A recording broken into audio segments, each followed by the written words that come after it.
how many homeowners are missing payments right now? In LA County alone, notices of default are up 175% year over year.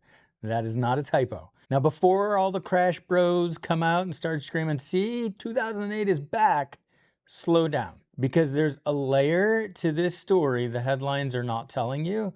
And one of the most respected foreclosure analysts in the country, Rick Sharga, he laid it out live on my podcast, Real Estate Disclosure, last night. If you're looking for where we might see foreclosure activity, it's going to be states with a high concentration of FHA loans. And if you drew a smile across the bottom part of the country from Phoenix and Las Vegas along the south through Florida, that's where you have the highest concentration of FHA loans. You're also seeing the highest concentration of delinquent student loans. If you layered on top of that, which states had the highest increases in insurance premiums and property taxes? It's the same states. If you also layer on top of that, which states have had price declines year over year in home prices? It's the same states. So if you're an FHA borrower who took out a loan 2 years ago with a 3.5% down payment, and you're in Austin where home prices have gone down 10% in 2 years, you're now underwater effectively. So here's the question I want to answer in about the next 10 minutes. If the actual foreclosure pain is concentrated in the smile states, where does that leave SoCal? Those headline numbers look dramatic, and boy, they'd make great clickbait. But the 2011 context is going to tell a different story. And the people who can see through both of these are the ones who are going to find the opportunities that everyone else is going to miss over the next 12 to 18 months. If you own property in SoCal or you're sitting on capital waiting for the right moment, this is the data you need to be watching every single month on this channel. It's time for the Southern California Foreclosure Report. I rebuilt the entire Southern California Foreclosure Report from the ground up. I'm going to show you how to use this and show you everything that's here. Up at the top, we've got the schedule a phone call button, sign up for an email newsletter. Click those. You don't like it dark, you can switch it out. You can download a PDF of whatever data you put in there, starting with the notices of default. So remember, someone misses a payment and a minimum of 120 days later, the notice of default is filed. That's the first time that we publicly know that someone is in trouble when it comes to their mortgage. Michelle has crunched these numbers from ICE, not the ICE you're thinking of. It is a data source for the foreclosure data, and we can see a big increase in all of the notices of default, this first phase in the foreclosure process. In fact, for all of the counties that we're covering here, we have an 82% increase. Let's look closer so we can actually just start with LA. That's where we're seeing the most dramatic increase. And year over year, we have a 175% increase. That is a huge, huge change in this first level. We're going to see when we get into the second stage of the notice of trustee sale if it's starting to trickle into there, but definitely something to be tracking. Now, we've got our perspective and context button, and that is when we bring in the 2011 data, and we can see that now this in 2011, the notice of default were starting to go down. They were trickling up in the other stages of foreclosure. So we're about halfway to where things were in 2011 for Los Angeles in particular. So let's go ahead and look at some of the other counties. We will take a look at Orange County, up about 42%. Taking a look at Riverside, up about 30%. San Diego is up 66%. Increase started in 2024. Now, again, the perspective and context button, like I call it, you look at where we are today as compared to 2011. And things were crazy, but they weren't their craziest for notice of default. We could see that we have an increase about 30% in San Bernardino.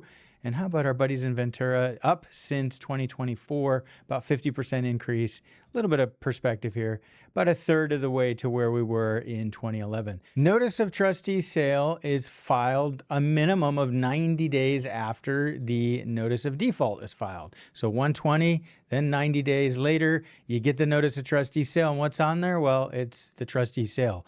So a minimum of 21 days into the future, there is going to be a date where this property will sell at auction. There's ways to stop it. New ways, in fact, since we had the global financial crisis. If you go ahead and list your property and you go ahead and decide you're going to sell the property, that's going to hold off the foreclosure process. Bankruptcy is another common one.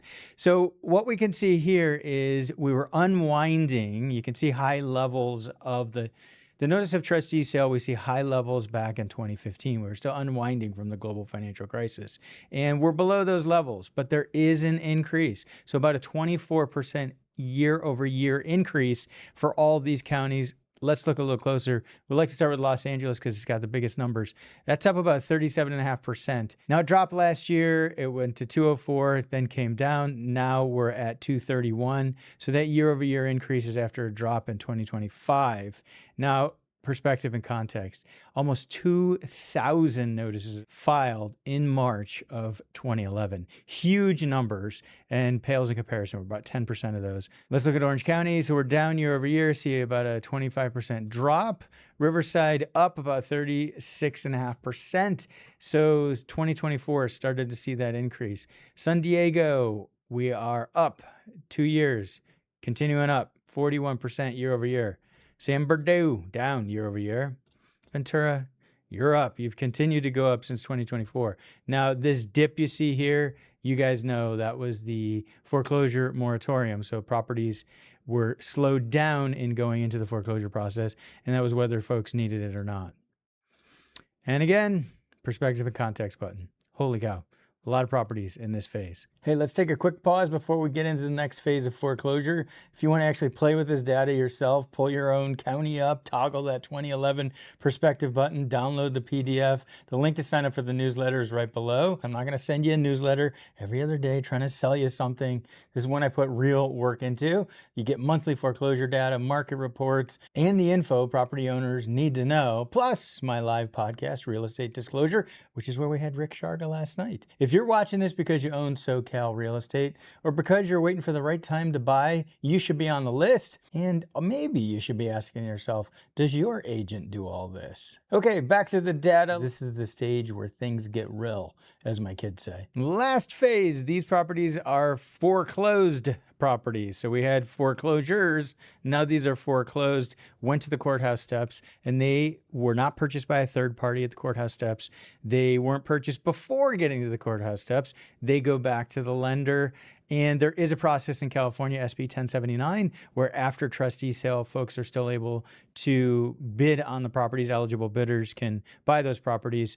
These properties would have gone through that process as well, end up going back to the bank. What do you see? An increase year over year. So there was a dip last year in some counties. We'll look closer. And then we are back up. So over 100% increase in the foreclosed properties. And that means, like I've been saying now for a little while, that it is really worthwhile to start tracking these numbers. It was very flat. Properties not making it all the way through the foreclosure process. Why is that? Well, a lot of these properties had equity. Now we're starting to see that increase. It's starting to go up slightly. Nowhere near where it was. Holy cow. Over 1,900 properties went back to the bank in 2011 in Los Angeles County. So think about that. In addition to back then, we had short sales, we had regular sales, bank-owned properties, tons of inventory, different times today. And thankfully, because we just don't have as many properties selling as we did back then because of mortgage interest rates and other factors. Orange County, I mean, look, we're up 200%, but we went from 1 to 3. We don't need to ring the alarm bells over that huge increase. And 457, now that would be ringing the alarm bells. But the 3 that we have now in Orange County, that is not a big deal. Riverside up, that's increased steadily, up 100%, 14 to 29. That's a little more substantial, not earth-shattering levels of inventory like 1,328. That's a lot. San Diego up 7, like Orange County. That's a low number. 800, that's not a low number. So we're at 1% of basically where it was in 2011. San Bernardino, it's up about 30 properties. That's relatively significant, over 1,000. Wow, crazy numbers when you look at the 2011. And just 2 in Ventura, down slightly from 3. So look at that big old drop. 200. So we are at 1% of foreclosed properties in 2026 versus what we had. So what should you do with all this? The year over year numbers look dramatic. The 82% increase in notices of default across the region, 175% in LA County alone, foreclosed properties up over 100%. But when you zoom out to 2011, bring in the context and perspective, we're at 1% to maybe 10% of 2011 levels, depending on the county and the stage. That means 2 things. 1, Sorry, Crash Bros. We are nowhere near a foreclosure crisis, particularly not in Southern California. 2, the trend line is real. It has been building since the end of the foreclosure moratorium, and it is absolutely worth tracking every single month if you're serious about getting a deal in this market. Use a service like foreclosure.com, sign up for our newsletter, get the automatic alerts from foreclosure.com. If you're taking the time to track the distressed market, you need to see what's going on the other side of the coin, see what's selling and what's sitting in SoCal in this next video right here.